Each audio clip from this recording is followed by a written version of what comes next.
Until yesterday, I never imagined that I would suddenly lose my job. I was supposed to continue living my ordinary, everyday life.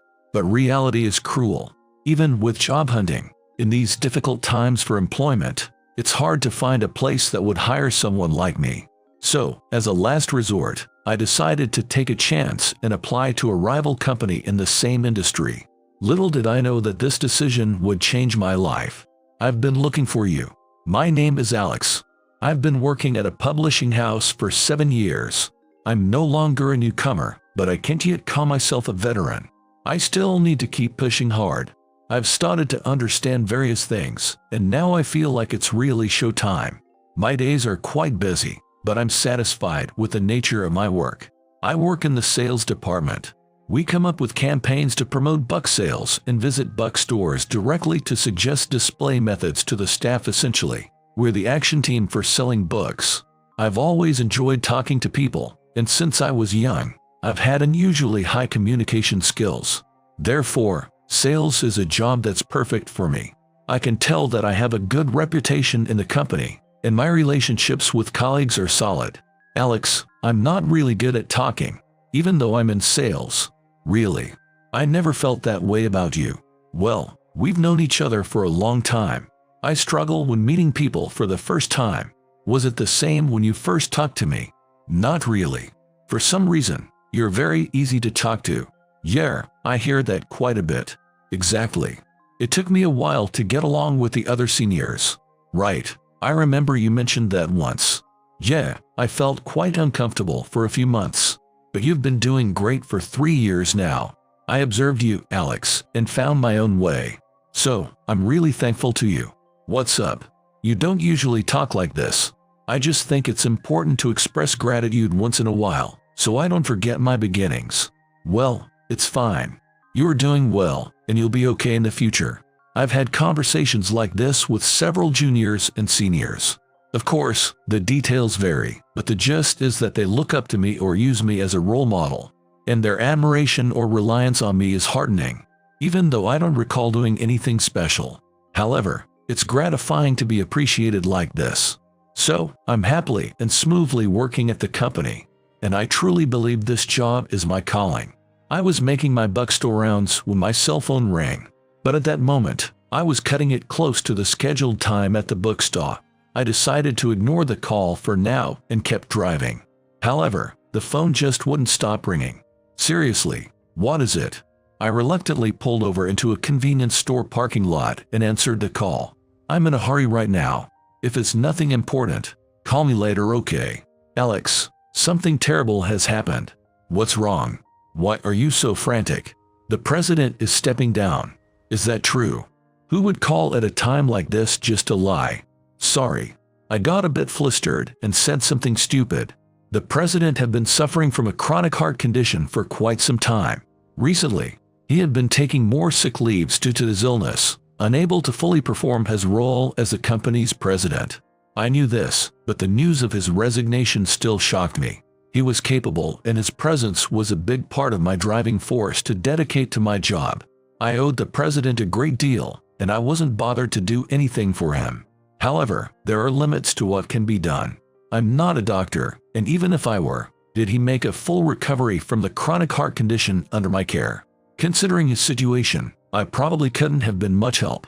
The news of his resignation and worsening health condition broke my heart, and for a while, I struggled to maintain my focus. After the president stepped down, Ethan, the former vice president, took over the position. Equipped with a sharp mind and academic credentials, he rapidly ascended to vice president in an impressively short time. I believe he's been with the company for about 10 years, but as far as I know, he's the fastest to have reached the vice presidency since the company's founding. I hear Ethan, the vice president, is really good at his job. Yeah, I've heard that rumor too. Right, he wouldn't be that young and a vice president otherwise. They say, in terms of career advancement, he's the fastest in the company. Is that so? He's still in his early 30s, right? Being a vice president at that age is incredible. I can fathom how he managed to get there. And he's also quite good looking. So he's very popular among the female staff. Definitely. I've heard the women in the office talking excitedly about him countless times. It's sort of unfair, isn't it, to have so much talent concentrated in one person? Well, let's just do our best, right? If we start comparing ourselves to talented people, we'll just feel miserable. True, we just have to work hard in our own way. I can't remember where I heard it, at the cafeteria, or maybe during office frank chatter, but I've heard conversations like this several times. In short, even within the company, the vice president is recognized as a capable man. As a rank-and-file employee, I hardly have any interaction with him and have barely had a conversation. But there's no doubt he's capable when it comes to work.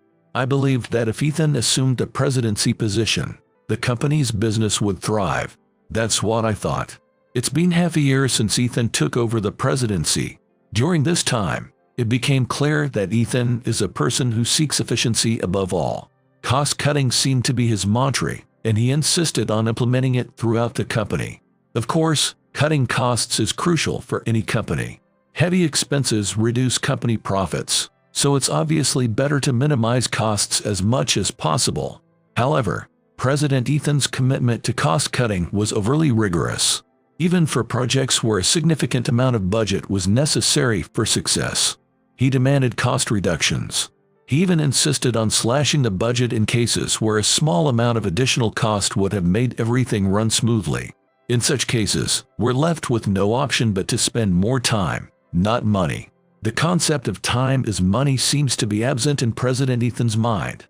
His management policy, focused solely on cost-cutting, started to affect the employees. Long hours became the norm, and in that aspect, costs were clearly rising. As we began regularly working on weekends, all of us were developing dissatisfaction with the deteriorating work environment. I can't keep up with President Ethan's management policy. I often heard such murmurs. I, too, was a victim, so I understood these sentiments. However, the atmosphere wasn't conducive to voicing these concerns directly to President Ethan. This was because a senior colleague, who merely made a light suggestion to him, was threatened with termination. "Do you want to be fired? Hey, did you hear about that incident?" "Yeah, the senior who was suddenly threatened with being fired, right?" "That's right. I heard he was threatened in a very harsh manner. It was so tyrannical that even other seniors couldn't speak out anymore. It's like dealing with a dictator. I feel bad for senior. He didn't even argue, just suggested something. Yeah, that's too harsh. And to be thrown out on the street without any preparation." "Exactly. And there's no time to find another job. Are you planning to leave us?" "I haven't decided yet, but I'm considering looking for another jobs as one of my options." I agree with you. The incumbent president is overly focused on management-oriented approaches. But we're so tied down, there's no time to even think about job hunting. Apparently, everyone's so exhausted from extended working hours and weekend work to the point where our brains aren't functioning. It's sad the company has changed a lot. Now, the management won't care about the horrible working conditions. Thinking back, it was a much better atmosphere under the leadership of Mr. David. Absolutely. This story about being threatened with termination by President Ethan just for making a suggestion had spread throughout the company. Because of this, the atmosphere in the office became even heavier. The working conditions are worsening, and the office culture, where nobody can express their own mind freely, is palpable. I can see this company succeeding in the future the way it is now. At this rate, there is no future for the company for sure. Actually, I am adopted son of the founder-president of the company. When I was little, I lost my parents and was living in an orphanage. David, my current father, adopted me. Though he was an adoptive father, he raised me with exceptional care and love. My memories of my biological parents are overshadowed by those of my adoptive father and mother. Being raised by them, I believe, made me who I am today. In other words, I owe them a great deal. That's why I was deeply shocked when David stepped down his presidency due to chronic illness. "Dad, is it true that you're stepping down from your presidency?" "Yes, I've realized that I've reached my limit. If it was that bad, you should have told me. I didn't want to show my weakness to you." "Don't be so stubborn about that. I'm an old man. I don't want to show my weaknesses to my son." "I get that, but still, I'm sure and confident that Ethan could lead the company. He's really capable at his job." Everyone in the company knows that, so I'm not worried about his ability. Yes, he'll do even better than me. Maybe. But most of all, thank you for everything so far. Let me know if you ever need help. You should focus on your work now. Just keep me in the back of your mind. See you. That was the conversation I had with my father when I called him impulsively after hearing he was stepping down. Contrary to his belief, the atmosphere in the company is now at its worst. I've come to think that Ethan must have been pretending to be a generous president in front of my father. Deceiving my father like that, he must be talented indeed. However, the publishing company I work for was built from the ground up by my father. I have immense respect for him in that regard. The fact that the company has now turned into a management-oriented, horrible place is something I simply cannot tolerate. Ethan now rules the company like a tyrannical dictator, instilling fear-based control throughout the organization. Obviously, I'm the only one who can dare to speak up against the incumbent president's policy, considering my position as the son of the founder and former president.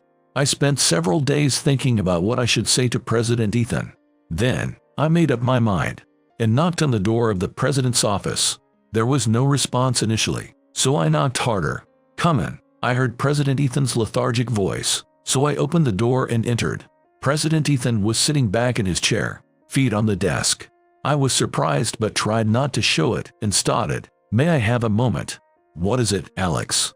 "It seems there's some dissatisfaction among the staff." "What? What do you mean?" "Since you became president, there's been a change in management style. The company's profits are up." "What's the problem?" "You emphasize cost-cutting, right?" "Yes. It's necessary for maximizing profits."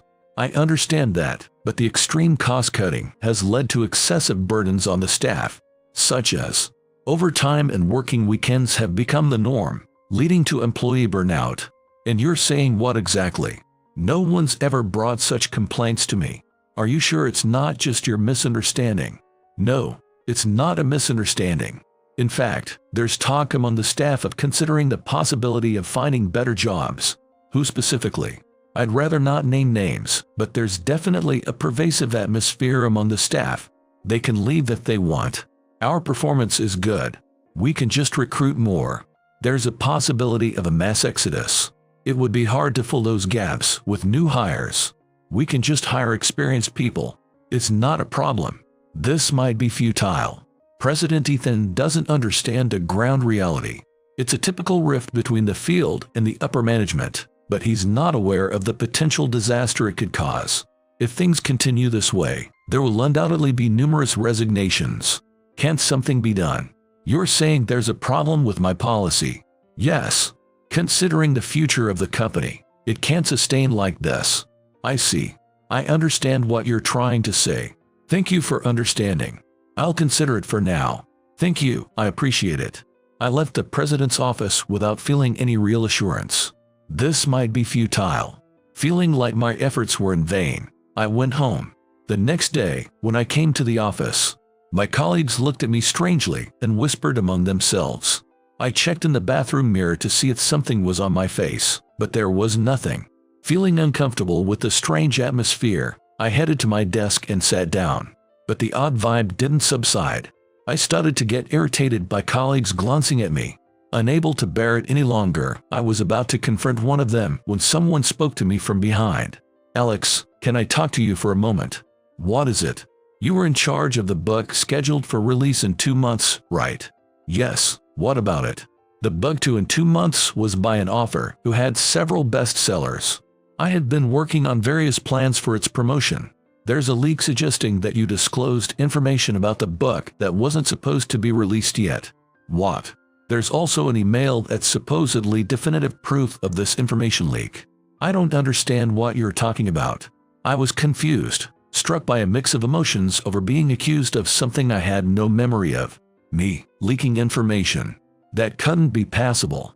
My computer security is extremely tight, and I would never speak of such matters outside the company. It's unthinkable that I would make such a fundamental mistake now. I had a close call with something similar when I was a newbie and had been extremely cautious ever since. Caught in a maelstrom of confusion, I saw President Ethan smirking as he approached me. "Alex, you've made a fatal mistake. I realized everything when President Ethan appeared. I had been set up by him. I don't recall doing anything like that. Regardless of what you say, there's evidence against you. It was a shrewd move by President Ethan. No matter how much I tried to defend myself, I knew it was futile. Any words I could muster would only deepen my predicament. You were a competent employee, but I can't let this go unpunished. You are fired, effective immediately, he said triumphantly, then left the scene. I knew it was useless to protest, so I accepted my dismissal and left the company. Ethan's true nature was far worse than my father had ever imagined.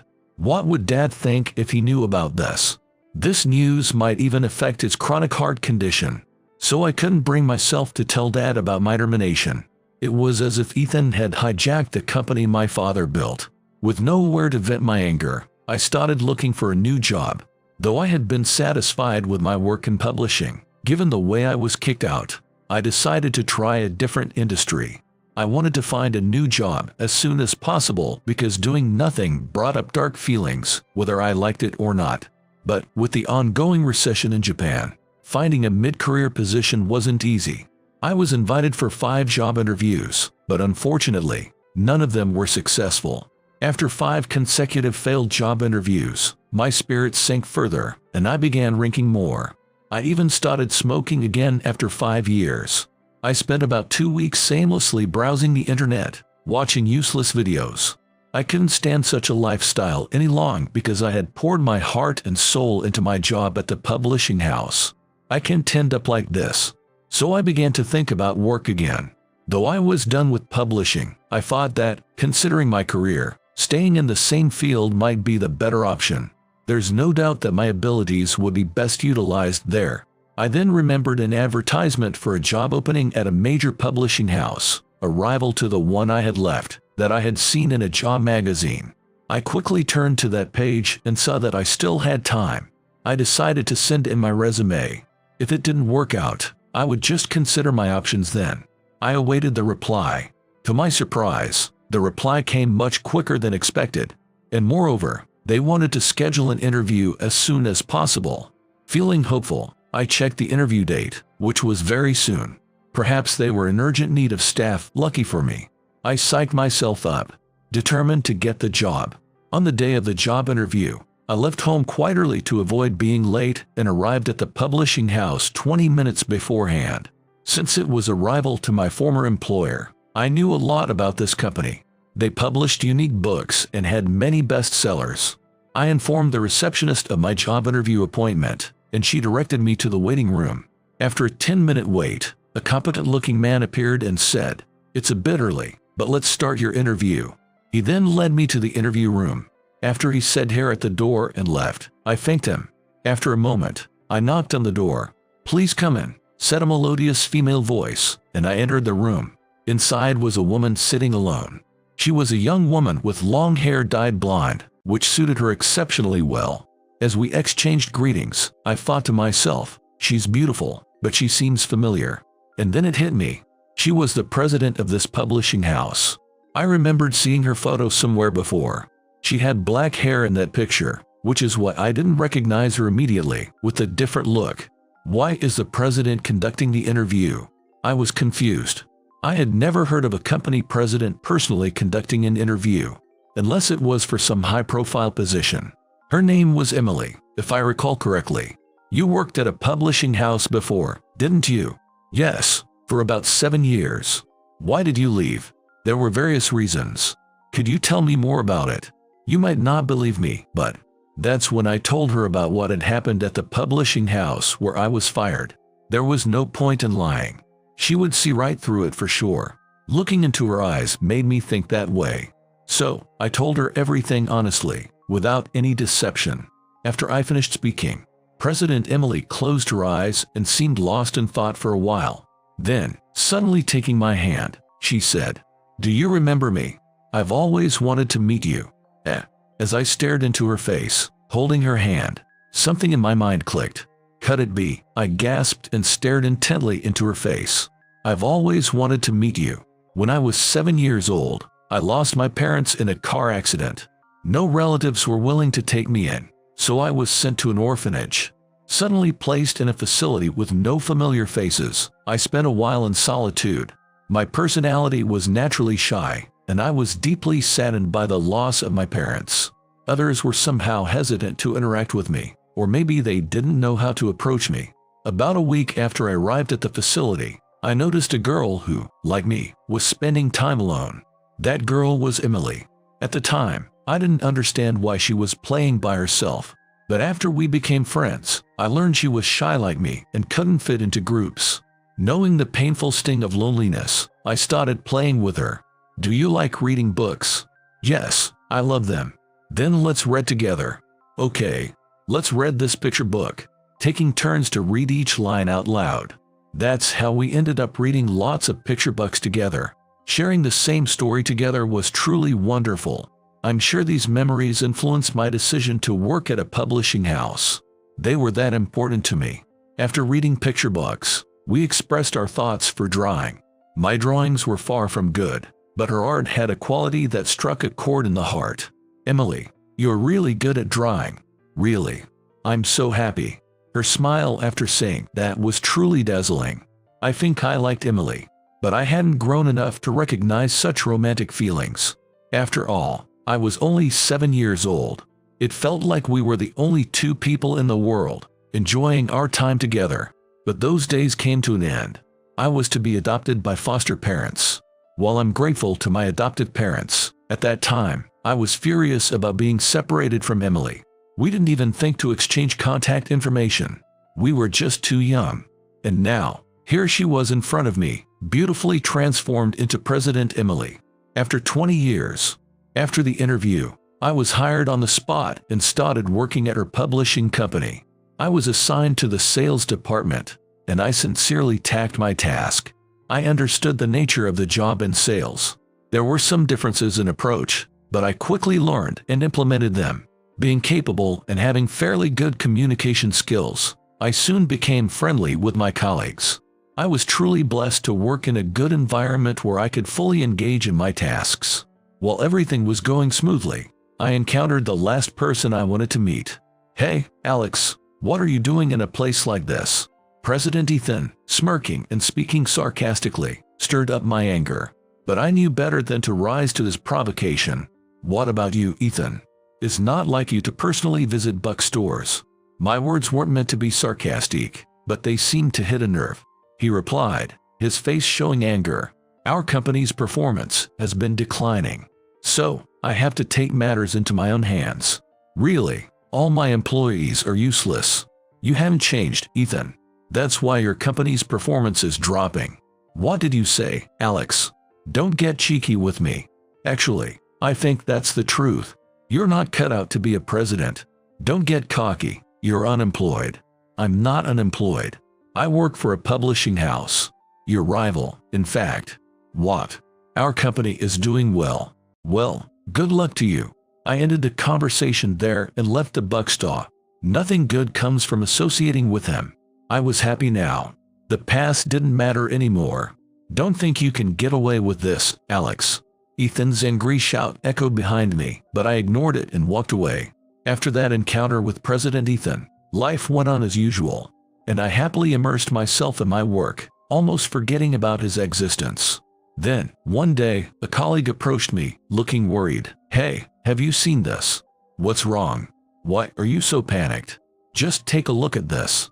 I looked at the smartphone screen handed to me, and it showed a post from Ethan's social media account. Reading it, I felt the blood drain from my face.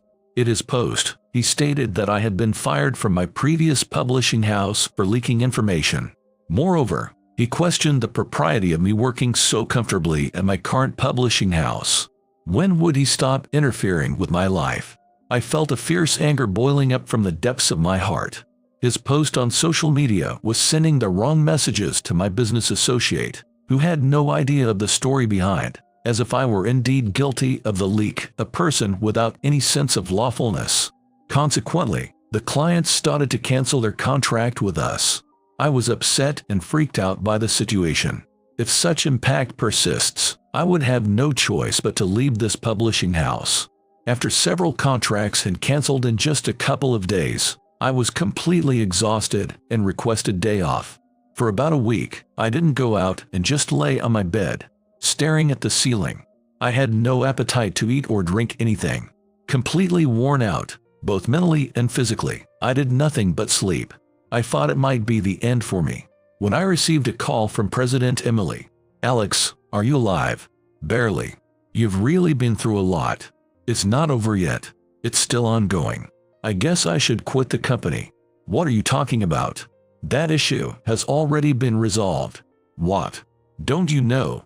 Your former colleagues at the publishing house have been posting a lot on social media." "No, I haven't had the energy to look at anything."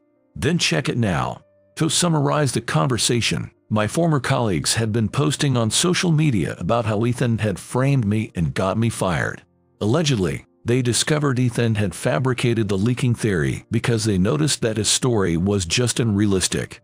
Also, they alleged that they were grateful to me for representing them by voicing opinions against the company's policies. As a result of my aforementioned action, I was fired. Subsequently, the employees apparently rebelled against President Ethan, asserting that kicking me out was an abuse of his authority. A former colleague from the publishing house told me over the phone, "Now, President Ethan's dignity is completely gone." Ethan's reputation hit rock bottom, while the support for me, for having stood up to him, only grew among my former colleagues. The entire episode spread on social media, enhancing my reputation beyond the publishing industry. This, in turn, boosted the reputation of the publishing house I currently worked at. Social media can spread bad news in an instant, but good news travels just as fast. The stock value of Ethan's publishing house kept plummeting, and its performance rapidly deteriorated. As for Ethan, he resigned from his position to take responsibility for the loss. Meanwhile, Emily's publishing house, with steadily rising performance, acquired Ethan's company, becoming the largest publishing house in the industry. "Ever since I met you, Alex, only good things have happened. You really were my destiny." Emily and I started dating around the time of the acquisition and will soon be married. I've already met and greeted her parents. When we visited my father to introduce Emily, despite his chronic heart condition, he seemed peaceful and content. He said, "The two of you ending up together, there's nothing more I could ask for."